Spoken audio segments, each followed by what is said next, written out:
Hello guys, नमस्ते। हामी अहिले चोबारमा आएका छौँ।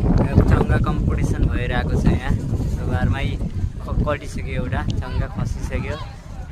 थुप्रै चङ्गा उडिरहेको छ यहाँ। सबजना पुरै चङ्गाको डाइरेक्ट डिलर पनि छ।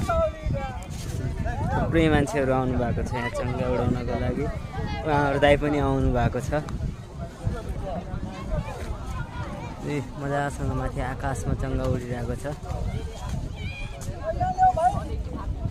हेर्न सक्नुहुनेछ, उता हेर्न सक्नुहुन्छ। यो चङ्गा पुरै चङ्गा उडाइराख्नु भएको छ।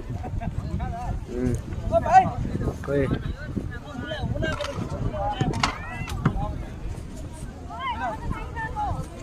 एकदम रमाइलो भइरहेको छ यहाँ गाइस। दाइ, तपाईँलाई कस्तो महसुस भइरहेको? एकदम रमाइलो, इन्जोय। दिन खुलेको पनि छ अनि वरिपरि चङ्गा घुमेको देखेर चाहिँ दसैँ तिहारको माहौल सकेको छैन जस्तो लाग्छ। तिहार त आउनै बाँकी छ, दसैँ अझै सकेको छैन जस्तो अनुभव भएको छ। अनि यहाँ एउटा चङ्गाको रेट चाहिँ मैले देख्दाखेरि 3000 भन्दा चाहिँ अलिक बढी उठ्यो जस्तो लाग्यो। धेरै मान्छेले आगोसहित हो क्या लङ्गर पूर्जा खेल्ने। ए भाइले मिठो मिठा पान दिनमा कति बेच्छ भाइ पान? 800 को बिक्री हुन्छ।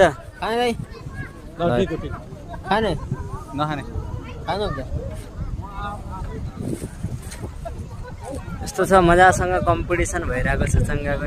एकदम माथि एकदम एउटाले एउटा काट्दिने, एउटाले एउटा काट्दिने। पुरा चङ्गा फ्रार धागो सहित हो। 3000 रुपियाँ दाइले दिइसकेको छैन। धागो त्यो पुरा त्यो एउटा त्यो ठुलै कति उसको धागो आउँछ त्यो सहितको 3000 प्राइस हो। तर एकदम रमाइलो भइरहेको छ। बालापनको याद आइरहेको छ।